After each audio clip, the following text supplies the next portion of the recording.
Buenos días, hermanos. Vamos a dar continuación con la serie que estamos llevando los miércoles en la primera carta de Pablo a los Corintios. Nos quedamos la semana pasada en el capítulo 13 y hoy abordaremos los textos del 3 al 7. Nuestro hermano Carlos por ahí estuvo compartiendo el verso 1 al 2. Y hoy vamos a continuar con este tema pues tan importante que es pues el amor, ¿no? El amor de Dios, el amor al cual somos llamados a vivir y a ejercitarnos. Así que vamos a abrir nuestra Biblia en primera carta a los Corintios, capítulo 13, verso 3 al 7. Dice: y si repartiese todos mis bienes para dar de comer a los pobres, y si entregase mi cuerpo para ser quemado y no tengo amor, de nada me sirve. El amor es sufrido, es benigno, el amor no tiene envidia, el amor no es jactancioso, no se envanece, no hace nada indebido, no busca lo suyo, no se irrita, no guarda rencor, no se goza de la injusticia, mas se goza de la verdad. Todo lo sufre, todo lo cree, todo lo espera, todo lo soporta. Bien, alguien ha llamado este capítulo, muchos estudiosos de las Escrituras lo han titulado como el capítulo del amor, así lo conocemos, ¿no? Pero es muy interesante porque Pablo empieza a hablar sobre las características del amor, como personificándolo, dándole una personalidad, hablando de una persona que no se alcanza a ver ahí, pero que como si el amor estuviera personificando a alguien. Y bueno, la realidad es que ahorita veremos que sí, hay alguien que personificó y personifica el amor en su totalidad. Es importante destacar porque como tenemos muchos conceptos y muchas ideas sobre el amor, muchas veces están distorsionadas, tenemos que reconocerlo. Pero aquí el apóstol Pablo es interesante que él no presenta el amor como sentimientos. Es decir, el amor no lo relaciona a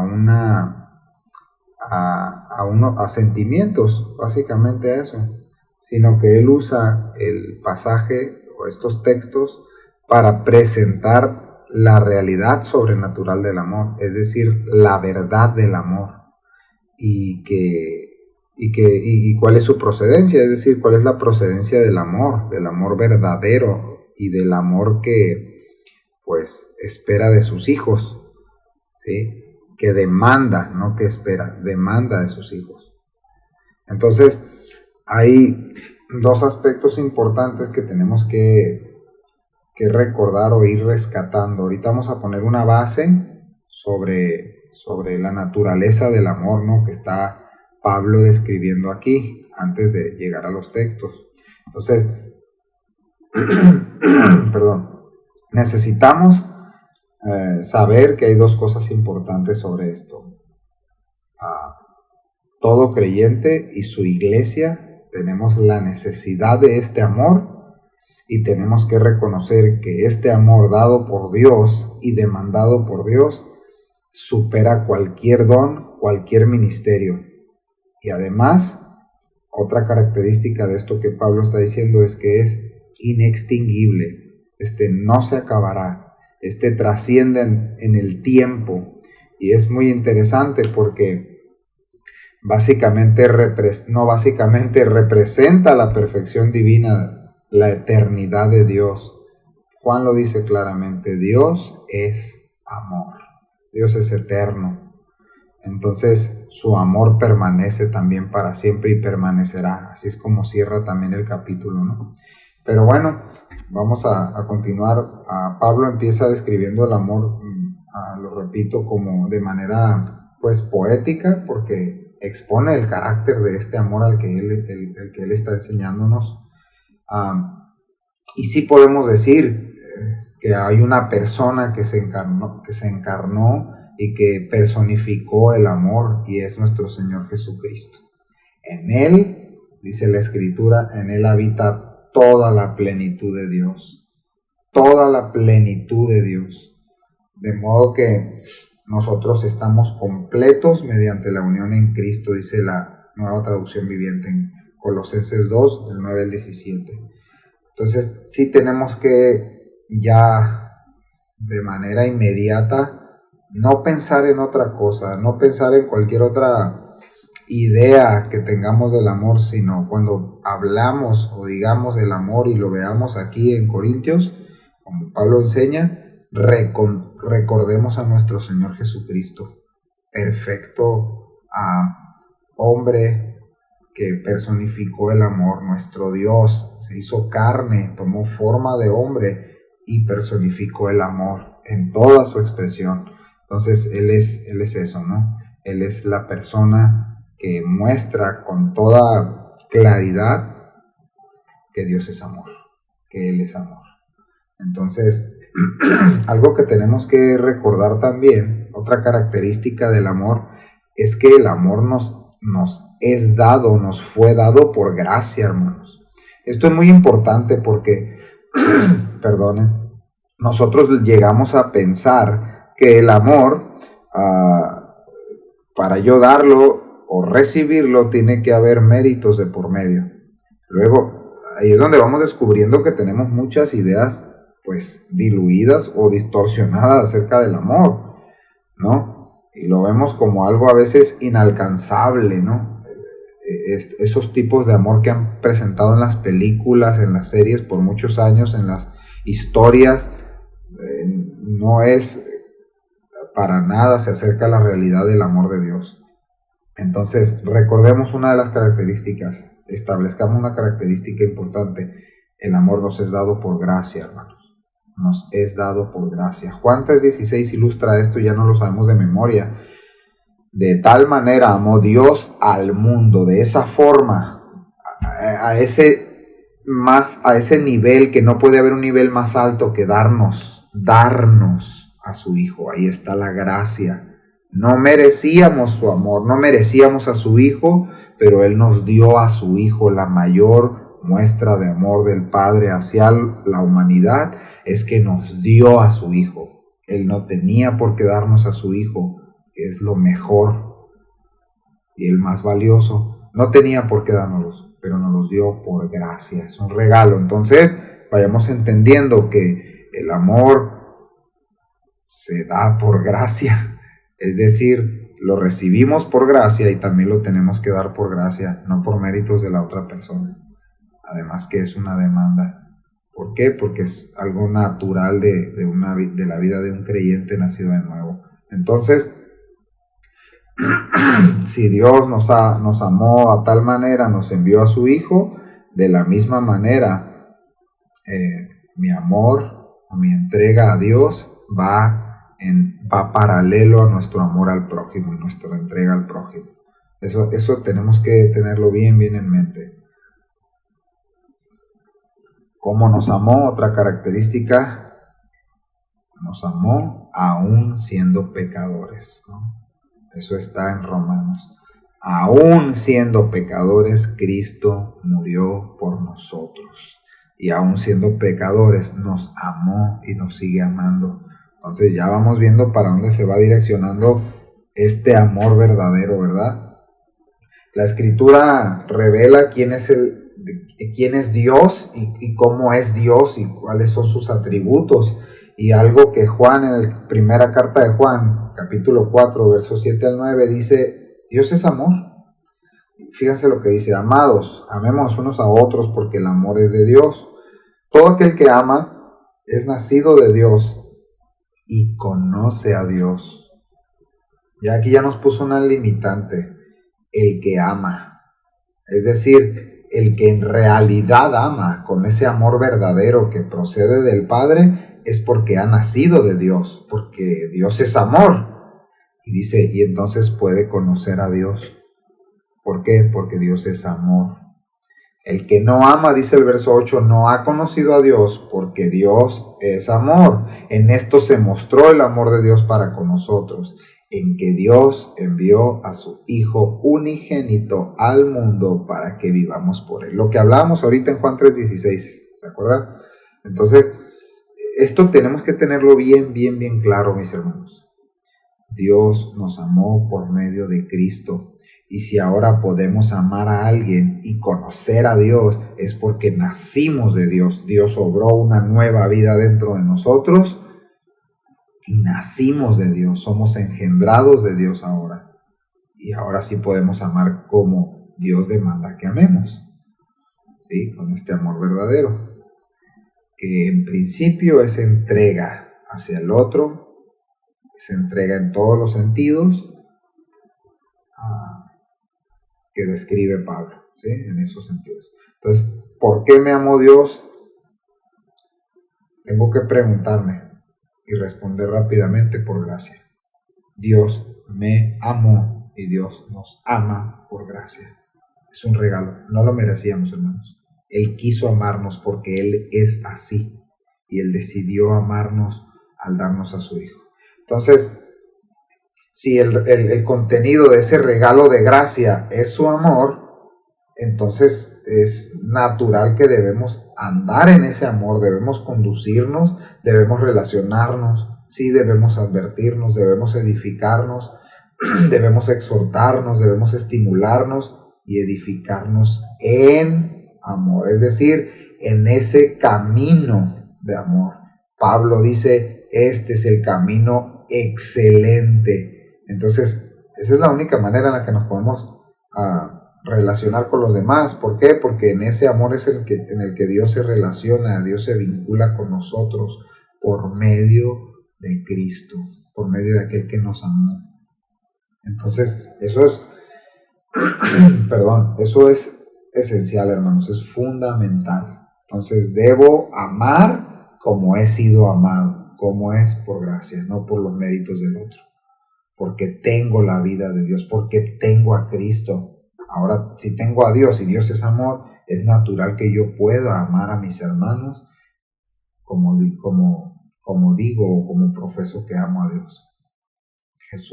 Juan en el capítulo 13, verso 34, en palabras de Jesús dice, ámense básicamente como yo los he amado, ámense. Y en eso se conocerán sus discípulos, en que se aman unos a otros. Entonces, en Cristo, en amor, esas virtudes del amor están descritas aquí. Es la forma en la que Dios de nuevo se relaciona con nosotros y cómo debemos hacerlo. No hay otra manera, hermanos.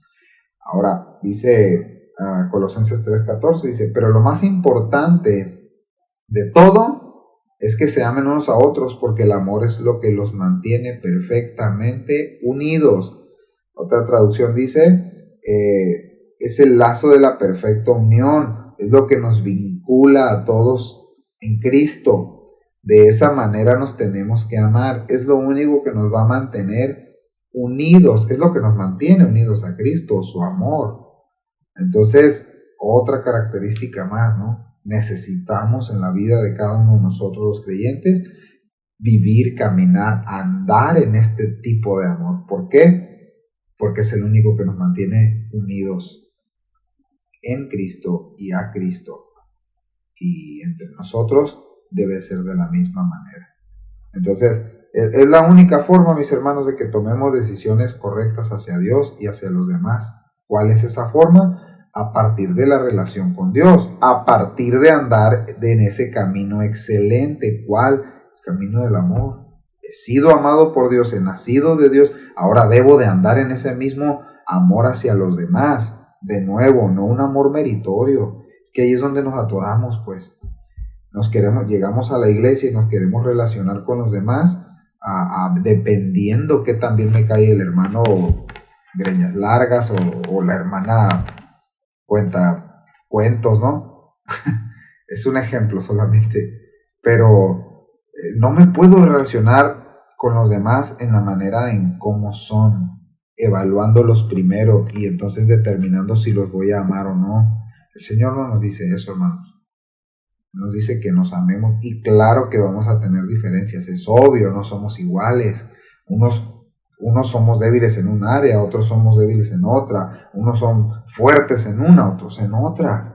Por eso dice que nos tenemos que soportar, amar, por eso necesitamos paciencia, por eso debemos de cuidarnos de no hacer cosas indebidas. Y todo lo que Pablo va a describir más adelante, ¿sí?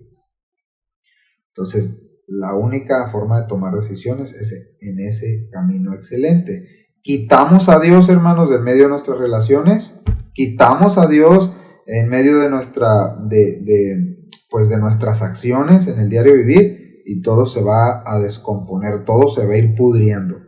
Relación entre amigos, relación entre padres e hijos, relación entre servidores, relación en cualquier relación. Obviamente, fundamental relación matrimonial. Así que tenemos que cuidar eso, mis hermanos. Tenemos que estar atentos a estas características del amor y lo que implica. Entonces, algo que tenemos que recordar o abrazar es que el amor es sobrenatural porque procede de Dios, procede de un nuevo nacimiento, lo podemos recibir a través de ese nuevo nacimiento. La verdad es que ese amor está ahí, Dios amó al mundo, pero no todos se saben amados por Dios y no todos reciben el amor de Dios. Los reciben aquellos que reciben al Hijo, que creen, que ponen su confianza. Y de ahí parte Dios, de ese amor sobrenatural. Ahora, ¿por qué digo sobrenatural, hermanos? Porque está por encima de lo natural el que tú puedas perdonar la peor ofensa, el que yo pueda perdonar, el que yo pueda amar a alguien que no es digno de amar según mis criterios, que yo pueda tener un ánimo, un ánimo largo, extendido, que yo pueda soportar aflicciones, que yo pueda darme por los demás. O sea, se necesita de ese amor sobrenatural que parte de Dios. ¿Sí? No es algo que esté en mí, que yo diga, pues esto yo lo puedo ejercer cuando yo quiera y yo lo controlo de tal manera. No, necesitamos recurrir a esa gracia, a ese amor que está en Dios y que nos es dado para poderlo ejercer entre los hermanos. Y luego decimos, no puedo perdonar. Sí, en nuestras fuerzas no podemos perdonar. Nuestra carne, si le estamos pidiendo a la carne que perdone, la carne no va a querer hacerlo. Es un ejemplo, ¿verdad? Y ahí podemos meter todo lo demás. Debemos recordar, mis hermanos, también, porque hay un malentendimiento en esto, ¿no? Que amor significa siempre va a haber palabras dulces entre mis hermanos, entre Dios y yo. Siempre va a haber palabras melódicas, palabras suaves. Bueno, normalmente así nos habla, nos enseña, nos advierte, nos instruye. Pero luego, si nosotros nos apartamos, pues, de obedecerlo, de vivir para Él, de amar a los hermanos, viene advertencia. Luego viene disciplina y luego muchas veces también en esa disciplina de parte de Dios, guarda silencio. Ahora en esos silencios de Dios que sabemos, algunos de nosotros lo hemos vivido, muchos llegan a endurecerse. Así que tenemos que recordar, mis hermanos, que sí, Dios es amor, Dios nos ha amado, pero Él trata con nosotros para limpiarnos, para que crezcamos en amor. Y no siempre va a ser en una connotación como acabo de decir ahorita. Todo dulce, todo suave, porque así con un saxofón de fondo, como en las películas románticas, ¿no? No es así. Entonces tenemos que recordar eso y saberlo, mis hermanos. Pues ahora decimos, no, como Dios es amor, pues nunca tratará con mi pecado. No, claro que no, sí tratará con nuestro pecado, ¿sí? Y si no, si creemos que no pasa nada, que Dios pasará por alto nuestros pecados, que no hay consecuencias, sí la hay, hermanos. Hay daño. Destruimos cuando defraudamos a los hermanos. Destruimos, derribamos la obra, vamos destruyendo lo edificado. Cuando no andamos en amor, cuando dejamos a un lado la obediencia y el amor a Dios y al prójimo, Dios trata con nuestro pecado si somos de Él. Es paciente, pero sí trata. Y cuando lo hace, dependiendo nuestra dureza, es como le mete cincel y marro, ¿no?, a nuestro corazón. Pero sí pasa y sí destruimos, sí vamos destruyendo lo que hemos edificado, mis hermanos. Así que tenemos que cuidar nuestro corazón cuando conscientemente herimos y defraudamos a los hermanos y creemos que no va a pasar nada porque es el brother. Andamos en amor. No.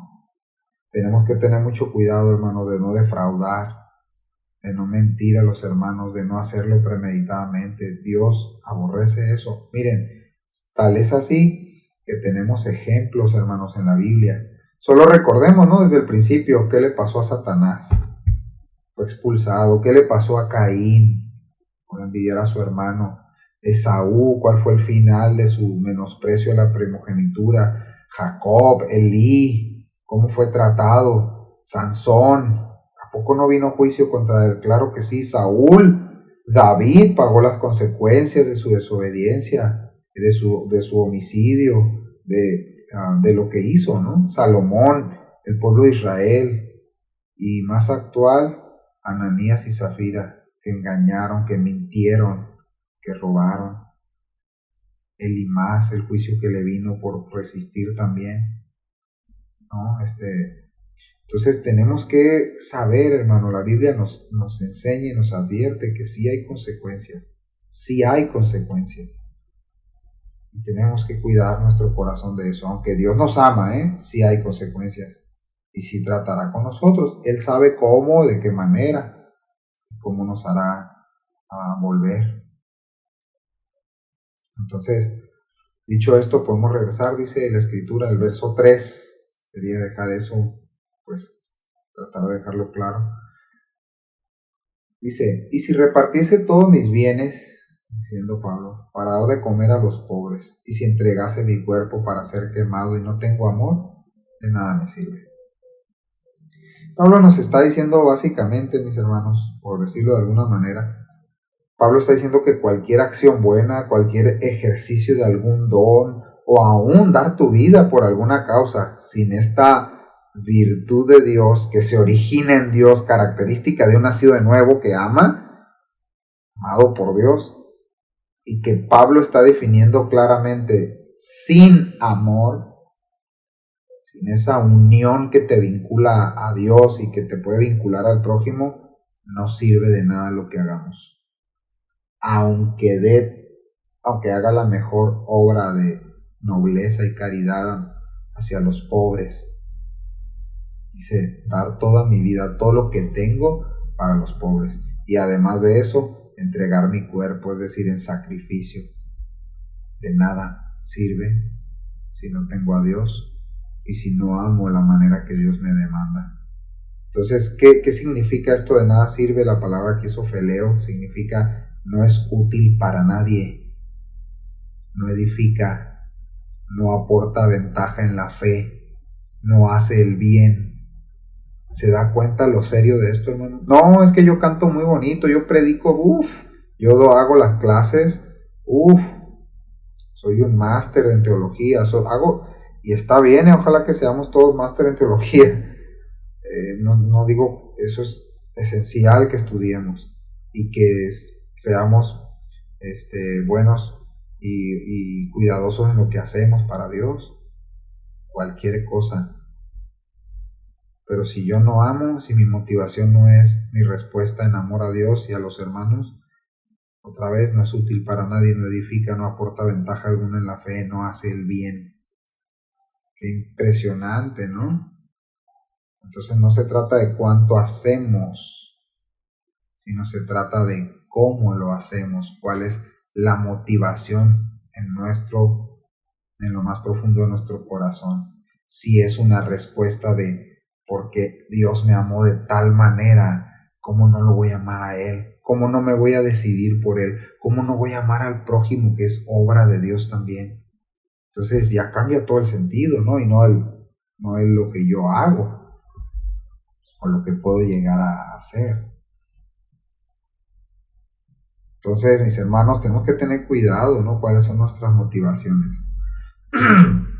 Si cualquiera de nosotros sirve a Dios y a los demás, pues ejerciendo algún don, ¿no? Con motivaciones personales, o mezclando o diluyendo sus motivaciones como, no, sirvo con estas motivaciones mías personales, pero también con amor, ¿no? Porque pues sí está bien, entiendo esa parte, pero también quiero ser visto, quiero ser reconocido, quiero ser escuchado.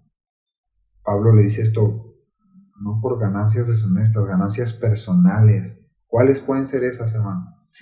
Bueno, quiero afecto, quiero una ganancia emocional, quiero una ganancia económica, quiero influenciar, quiero que se hable bien de mí. Esas son ganancias deshonestas. No podemos servir a Dios. Porque recuerden, ¿no? En qué contexto está hablando Pablo, el uso de los dones, de lo que hacían para edificar a la iglesia, de lo que habían recibido de parte de Dios para edificar a la iglesia, pero aunque lo hayan recibido de parte de Dios, si no lo hacen, si no edificamos en amor, mis hermanos, venimos a hacer totalmente lo contrario, a destruir, a no aportar ningún bien a su obra. Así que revisemos nuestro corazón si no hay un deseo de ganancia personal. ¿Sí?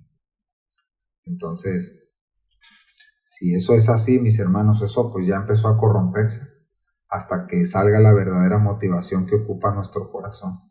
Tenemos que decir, y es una realidad, ¿no? Y a lo mejor usted también lo ha vivido, por muchos años hemos visto personas empezar muy entusiasmadas, sirviendo con expectativas de Dios y de los hermanos falsas que no están en la Biblia. Al cabo de algunos años terminaron hablando mal de Dios, de la iglesia y buscando otras cosas. ¿Por qué? Porque su motivación y su expectativa no fue el amor de Dios y el amor a Dios y el amor a los hermanos. Fueron otras. Entonces, por eso, mis hermanos, es la urgencia de estar revisando nuestro corazón continuamente, o sea, nuestras intenciones, a eso me refiero, a la luz de la palabra y a la luz de hombres y mujeres llenos de Dios, llenos del Espíritu Santo, porque ellos sí nos pueden ayudar a revisar nuestras motivaciones. Pues yo necesito eso, hermanos. Yo espero que ustedes también, ¿sí? Y no tratar de ocultar nuestras cosas, ¿no? De ocultarlas hasta al extremo, ¿no? No, sino poderme acercar, oye hermano, la verdad pues estoy batallando con esto, mira, con mi carácter, con qué sé yo, tantas cosas que batallamos, pero tenemos que revisar nuestro corazón.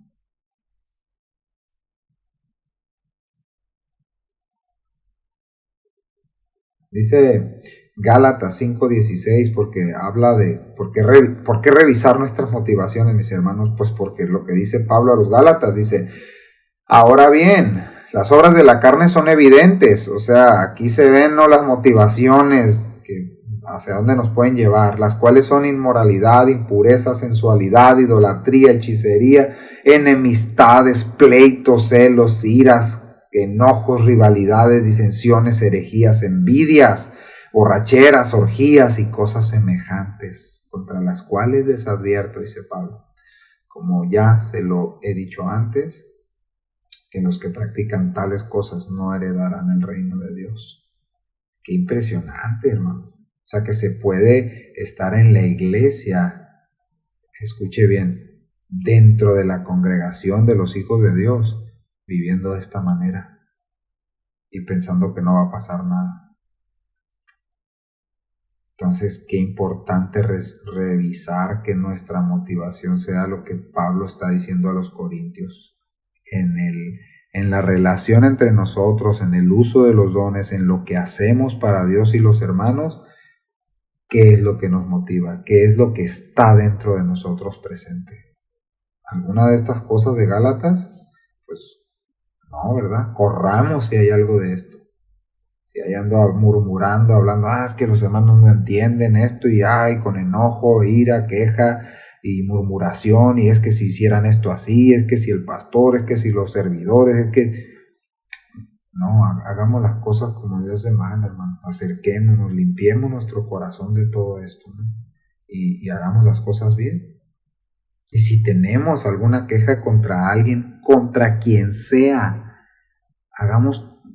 obedezcamos a lo que el Señor dice, hagamos las cosas bien, vayamos con esa persona, quien sea, y digámosle, hermano, mira, tengo esta impresión, veo esto, ¿qué opinas? ¿No? Y no contaminemos nuestro corazón. Entonces, una vez revisado las motivaciones, Pablo en el verso 4 él nos enseña esta relación correcta, el camino excelente de todo creyente. Qué impresionante, ¿no? Que hay muchos libros de, no sé si se les puede llevar autoayuda, que a veces no terminan ayudando a nadie, se autoayudan los que hacen el libro porque ya se lo compraron, ¿no? Pero realmente, y hablan de camino de excelencia, de vida de excelencia, etcétera, ¿no? Bueno, Pablo dice, yo les muestro un camino más excelente. ¿Cuál es? Ese camino de amor, de andar en amor a Dios, es decir, sujeto a Dios, y en amor a mis hermanos, dándome, entregándome, viviendo para, ¿sí?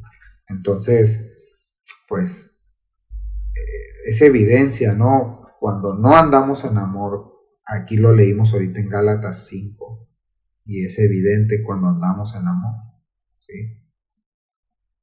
Entonces, ¿por qué es evidente, hermanos? Porque de la manera en cómo nos relacionamos y el valor que le damos a la congregación de los santos, al reunirte con un hijo de Dios. Si tú y yo le damos poco valor a eso y prefiero los amigos del club de mi hijo, que son borrachos, que son mitoteros, que son de lo peor, prefiero estar con ellos que ir a la iglesia, siendo cristianos, ¿eh?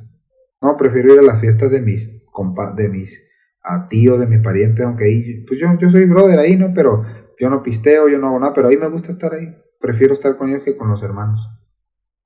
Bueno, tenemos que revisar nuestro corazón. Dice primera Juan 4:20, dice, si alguno dice yo amo a Dios y aborrece, no prefiere a su hermano, es un mentiroso. Porque el que no ama a su hermano, a quien ha visto, pues no puede amar a Dios a quien no ha visto. ¿Sí? Entonces nuestro amor entre hermanos se nota.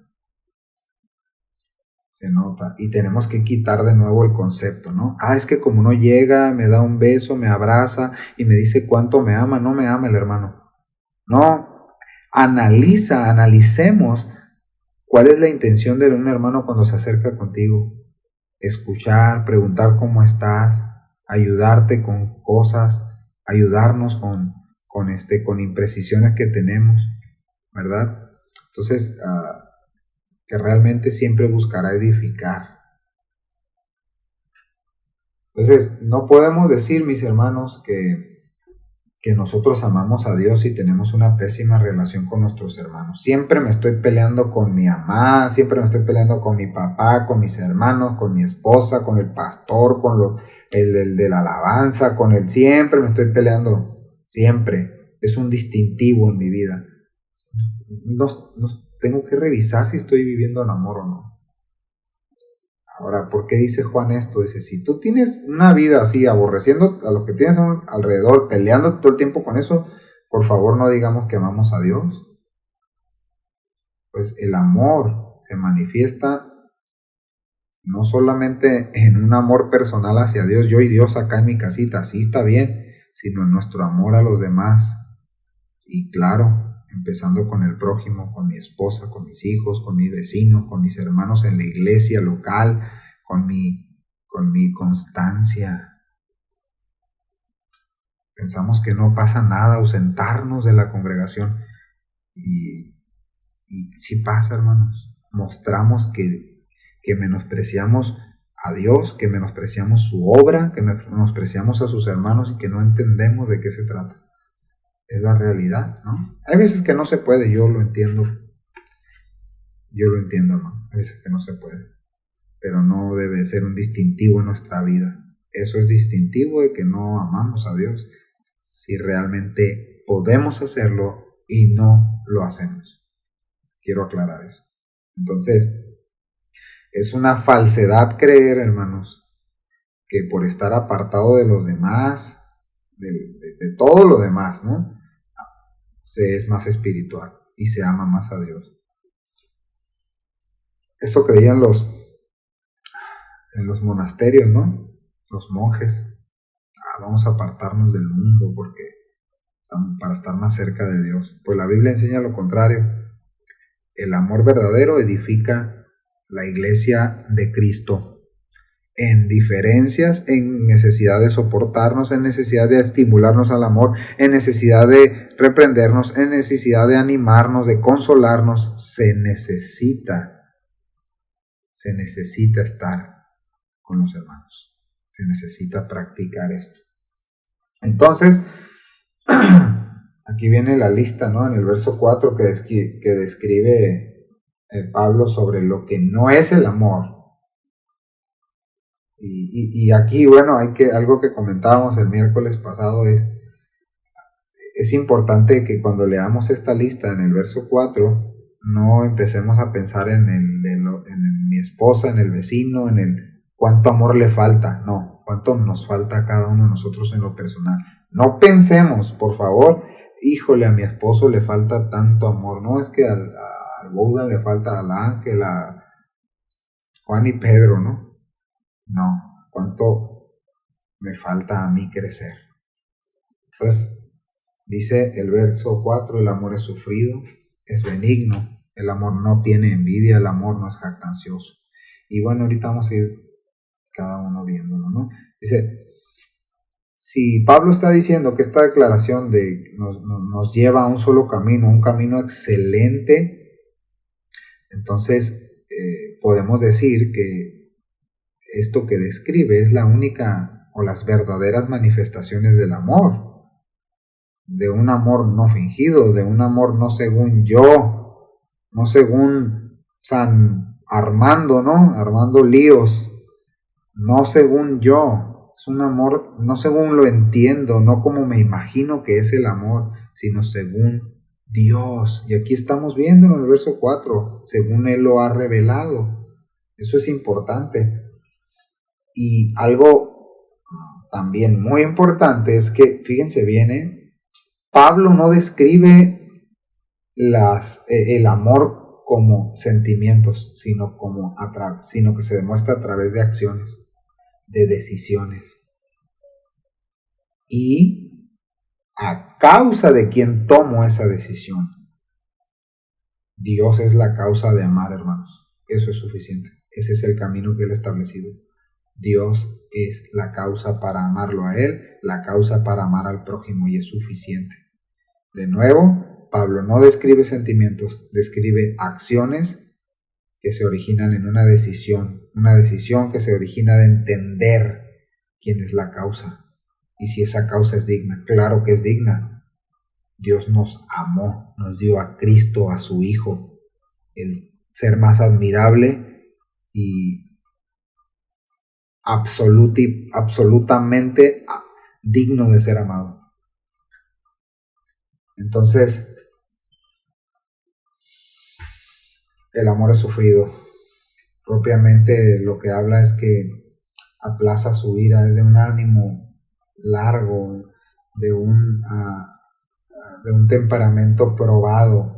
Sufrido significa de eso, ¿no? De que, ay, cómo sufro, de que mi esposa no me ama como yo quisiera que me amara, pero no me trae rosas, no me trae puros roces nada más, ¿no? En la casa en vez de rosas, ¿no? Este amor sufrido está diciendo que se niega a tomar represalias con ira carnal. Es decir, no toma venganza en base al razonamiento humano, sino que soporta con paciencia injusticias y males. Impresionante, ¿no? Sufrido. Benigno, dice que el amor es benigno. es decir, se muestra útil, actúa con benevolencia, es amable, no es de apariencias. Esto hace que nosotros podamos ver si vencemos sobre nuestro egoísmo o no. El amor tiene esta característica, es benigno, es útil, de nuevo, es amable, no lo hacen apariencias. Toma la decisión de ser útil, toma la decisión de ser amable, se hace a un lado su egoísmo y hace a un lado su propia satisfacción del yo. Entonces es importante. El amor no tiene envidia. Entonces esto expresa la forma o el carácter de alguien que no tiene celos por el progreso del otro. Mira, hermanos, una vez escuché en una prédica del pastor Chuy donde decía que él se acercó con un hermano que estaba estrenando un carro ahí, ¿no? Y se acercó y le dijo, oye, qué bonito está tu carro, bro. Le dijo, qué bueno, me da mucho gusto. Y dice que el hermano quedó sorprendido y le dijo, ¿de veras, Chuy, te alegras porque yo tengo este carro? Sí, le dijo, de verdad me alegro porque tienes ese carro. Ahora, ¿cómo tenemos que revisarnos nuestro corazón de guardarnos de la envidia, ¿no? Y no solamente las cuestiones materiales, solamente es un ejemplo, ¿eh? Podemos tener celos o envidias porque el hermano o la hermana canta muy bonito, predica muy bien, porque es el encargado de tal área, porque qué sé yo, lo que sea, dice, no tiene envidia. También es una parte importante, dice, es una persona que no tiene envidia o la característica de esto es que es alguien que entiende y reconoce que Dios ha dotado de dones y capacidades diferentes a cada uno para él, para servirle, para su obra y no contaminar nuestro corazón con esto, con envidia, ¿sí? Entonces tenemos que cuidar nuestro corazón de estas cosas. Dice, no es jactancioso, dice. El amor no es jactancioso. La jactancia, pues, habla del deseo de ser reconocido, ¿no? De ser alabado. Todas formas de deseo de ser reconocido y alabado. El jactancioso busca eso. Entonces, no, cuidemos nuestro corazón también de eso, hermanos. Que luego pensemos que esa es nuestra recompensa, que me digan, oye, hermano, qué bien cantaste, qué bien predicaste, qué bien dejaste la iglesia limpia, qué bien enseñaste a los niños. Oh, no, qué bárbaro. No, si no estamos para alabar el don y el ministerio, sino a Cristo, a lo que Él ha hecho y ha permitido. Entonces, dice, el amor no es jactancioso. Olvidémonos de eso, es que no hay yo. Todo es por Él y para Él. Él es el que produce estas obras que podemos llegar a hacer. Entonces, el amor no se envanece, es decir, propiamente no se llena de aire, no se hincha de orgullo por lo que posee. No anda con este rollo diciendo, no, te aventajo bastante, brother. No, hombre, tú estás verde, estás pollito todavía, brother. No, hombre, yo ya tengo 40 años sirviendo al Señor fielmente. No, ese orgullo espiritual a Dios no le agrada, no le agrada. Somos siervos inútiles, eso es lo que somos. No, hombre, si supieras yo, todo lo que sirvo y he hecho, más inútil, más inútil eres, más siervo inútil. ¿Quieres ser algo más? Bueno, eres más siervo inútil, somos más siervos inútiles. Así que no hay jactancia, no envanecernos, no llenarnos de aire, no hincharnos. Son dones de parte de Dios dados por gracia, un regalo, y no fue por méritos. Entonces, ¿qué? Alguien comentó, dice que el peor orgullo que podemos experimentar en cuanto a envanecerse es el orgullo espiritual, ¿no? Alguien que cree que es más espiritual que otro. Dios nos guarde y nos libre de eso, hermanos. De verdad. Dice que no hace nada indebido. Miren, aquí hay algo muy interesante, pues esto connota que no hace nada de lo que tenga de qué avergonzarse. Ahí ya nos encerró en todo. O vamos a ponerlo como un pastor por ahí lo dice, ¿no? Si tú no puedes dar, si yo no puedo darle gracias a Dios por lo que voy a hacer, no lo hagas. Pero luego está como no está en la Biblia, como no se van a enterar los hermanos, no pasa nada. ¿No se van a enterar los hermanos? Claro que sí, sí pasa, hermanos. Guardemos nuestro corazón de andar haciendo lo indebido, porque tarde o temprano Dios tratará con nosotros y los pecados saldrán a la luz.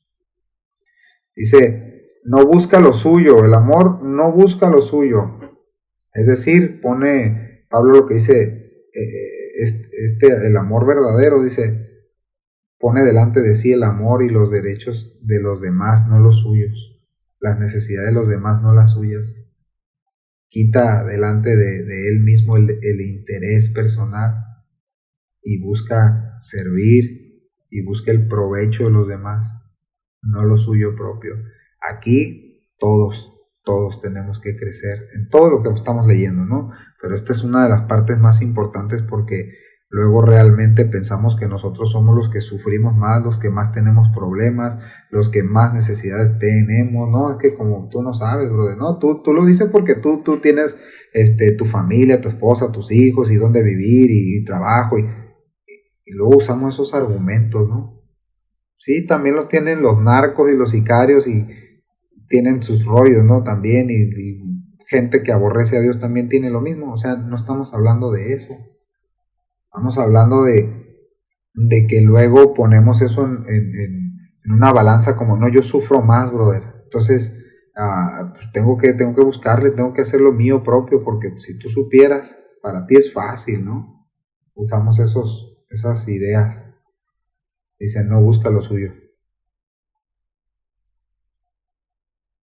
Así que meditemos. No se irrita.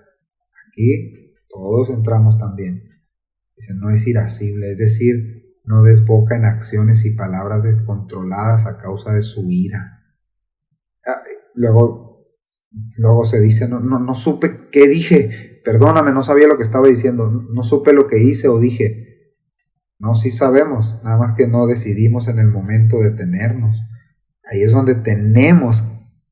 Dios creo que siempre nos da la oportunidad de frenarnos. Cuando estamos en el momento de la prueba, de la ira, de la confrontación con alguien, el Espíritu Santo no se va. Ahí está diciéndote, guarda silencio, no contestes, no, mira, déjalo así, pasa por alto. Pero la realidad es que, ¿cuántas veces obedecemos? Cada uno de nosotros sabemos. Dominio propio, hermanos. Tenemos el Espíritu Santo, tenemos espíritu de dominio propio. Luego, en vez de dominio propio, parece otra cosa, parece un demonio propio, ¿no? Qué tremendo. Entonces, también ahí no se irrita. No guarda rencor, dice, no toma en cuenta el mal recibido. Esto es clave, porque somos llamados todos los creyentes a perdonar de la manera que Cristo nos perdonó. No por méritos, no es una opción. Voy a ver si se arrepintió el hermano o la hermana para ver si lo perdono, mi esposo, mi hijo. No, estamos llamados a perdonar aunque no te pidan perdón, aunque no nos pidan perdón, aunque no pidamos perdón. ¿Sí? Dice una característica del carácter de nuestro Señor Jesús, dice, cuando le maldecían, no respondía con maldición, cuando padecía, no amenazaba, sino que encomendaba la causa al que juzga justamente. 1 Pedro 2:23. ¿Por qué creen que luego, al pasar de los años, hermanos, vemos matrimonios que se despedazan y se destruyen? ¿Por qué? Porque nunca se perdonaron. Nunca se perdonaron. Fue creciendo. Se fueron los hijos, ahora sí, cada quien para su casa. O vivimos aquí juntos, pero camas separadas, no nos queremos, no podemos ni hablar ni ver. No guarda rencor. Y esto de guardar rencor va totalmente contrario al carácter de Dios, hermanos. No se goza de la injusticia, más se goza de la verdad. Este es un tema, como lo comentábamos, muy, muy amplio, pero básicamente habla de alguien que se deleite en la palabra de Dios, en su mente, en sus acciones, y que es sensible al Espíritu Santo cuando peca, no se queda ahí. Cuando está pasando situaciones donde hay injusticia, no solamente que se le hace injusticia a alguien, sino cuando se peca contra Dios, cuando deliberadamente se habla mal de Dios, se reprueba la palabra de Dios y se va por las cosas que Dios aborrece, por la sociedad y nosotros, ¿no? Los creyentes.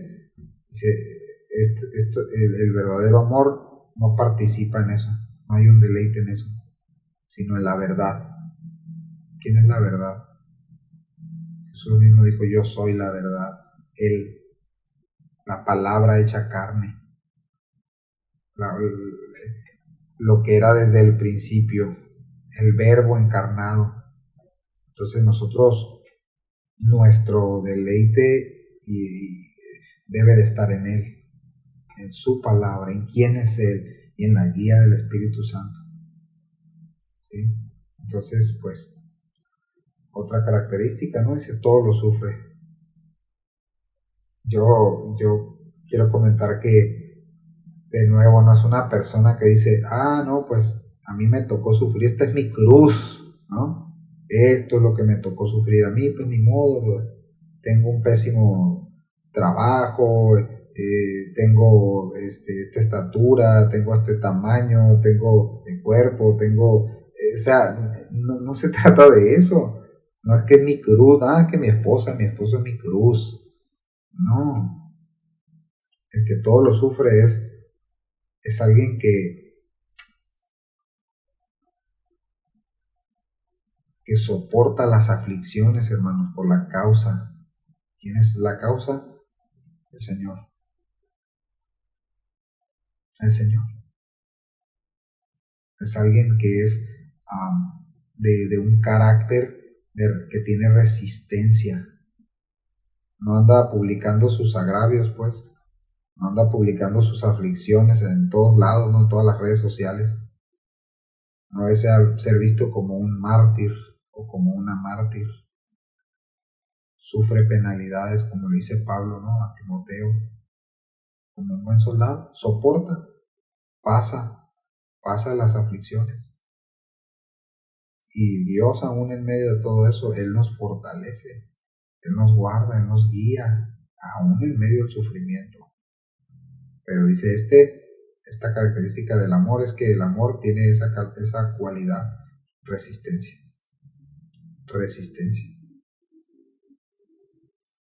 Todo eso hemos recibido, hermanos. Todo lo cree. No se trata de un pensamiento irracional, ¿no? De decir, yo todo lo creo, todo lo admito, no. Sino que este amor, en principio, cierra la puerta, ¿no? A los oídos, a la crítica y a la murmuración en contra de otros o acerca de Dios. Y Él permanece confiando en el amor de sus hermanos, en la integridad de sus hermanos y absolutamente en lo que Dios dice que Él hará. Confía, permanece, al igual que como todo lo espera, ¿no? Que es el siguiente aspecto, es que aquel que está de manera activa, esperando en el cumplimiento de Dios respecto a lo que Él ha prometido. No hay ideas de nosotros, sino respecto a lo que Dios ha prometido. Espera la palabra de Dios, espera el obrar de Dios. Todo lo soporta. Alguien que finalmente esta carrera de la fe, eso es lo que demanda, ¿no? Resistencia. Y siempre somos llamados, mis hermanos, y siempre seremos llamados, como somos un cuerpo, a ayudarnos, a soportar la carga que tenemos unos, soportar las otros, a restaurar, a ayudar. O sea, cuando alguien tropezó, si alguno de nosotros tropezamos o caímos, el otro le ayudará, le soportará, le restaurará.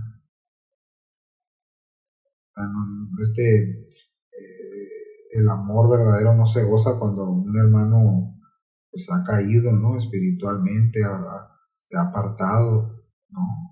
Él procurará ayudar en restauración. Eso dice Gálatas 6:1.